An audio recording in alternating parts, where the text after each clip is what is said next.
Kita semua tahu Indonesia harus mengakui keunggulan Uzbekistan di semifinal Piala Asia U23. Pasukan Garuda harus menyerahkan kalah dari Uzbekistan dengan skor 2-0. Namun di dalam pertandingan tersebut setidaknya ada 5 keputusan wasit yang sangat merugikan timnas Indonesia. Keputusan pertama adalah menganulir gol Muhammad Ferrari. Sebelum mencetak, gol Ramadan Sananta dianggap lebih dulu offside oleh wasit VAR. Hal itu membuat Indonesia gagal membuka keunggulan, hingga membuat mental pemain down. Yang kedua, tidak memberikan penalti ketika Witan Sulaiman dilanggar dalam kotak penalti. Netizen di media sosial benar-benar menyoroti kinerja wasit Shen Yinhao yang dianggap tidak netral. Sang pengadil lapangan rupanya sudah disorot warganet sejak babak pertama, di mana dia tidak memberi hadiah penalti saat Witan Sulaiman dijatuhkan di kotak terlarang. Sempat memberikan tendangan bebas namun kembali dibatalkan. Bahkan malah memberi bola play-on kepada Uzbekistan. Selain itu, wasit juga memberi kartu kuning kepada Shin Tae-yong yang berdiri di pinggir lapangan. Serangkaian keputusan tersebut dianggap merugikan timnas Indonesia U23.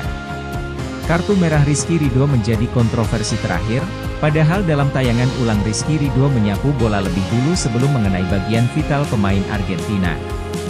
Usai pertandingan, Shin Tae-yong memberikan alasan ketika anak asuhannya kesulitan menghadapi Uzbekistan. "Saya pikir, sebelum kami memulai laga, para pemain sedikit gugup," kata Shin Tae-yong selepas laga timnas U23 Indonesia versus Uzbekistan. Kegugupan itu membuat Indonesia tidak bermain seperti biasanya. Walau timnas U23 Indonesia kalah dari Uzbekistan, skuad Garuda Muda masih memiliki kesempatan menyegel satu tempat di Olimpiade Paris 2024. Syarat, mereka harus bisa menyegel tempat ketiga dengan menghadapi Irak diperebutkan tempat ketiga. Irak baru saja kalah saat menghadapi Jepang di semifinal. Selepas kekalahan atas Uzbekistan, Erick Thohir mendatangi para pemain di ruang ganti. Ketua Umum PSSI, Erick Thohir, mengobarkan semangat para pemain timnas Indonesia U23 yang baru saja menderita kekalahan 0-2 dari Uzbekistan U23 di semifinal Piala Asia U23 2024. Senin 29 April 2024 malam waktu Indonesia Barat. Erick Thohir meminta Marcelino Ferdinand dan kawan-kawan tetap semangat mengingat skuad Garuda Muda masih berpeluang lolos ke Olimpiade Paris 2024. Karena itu, Erick Thohir mengatakan timnas Indonesia U23 telah menang secara kebersamaan. Pria 53 tahun itu menegaskan, Garuda Muda harus melupakan kekalahan dari Uzbekistan U23 dan fokus untuk laga perebutan peringkat ketiga Piala Asia U23 2024.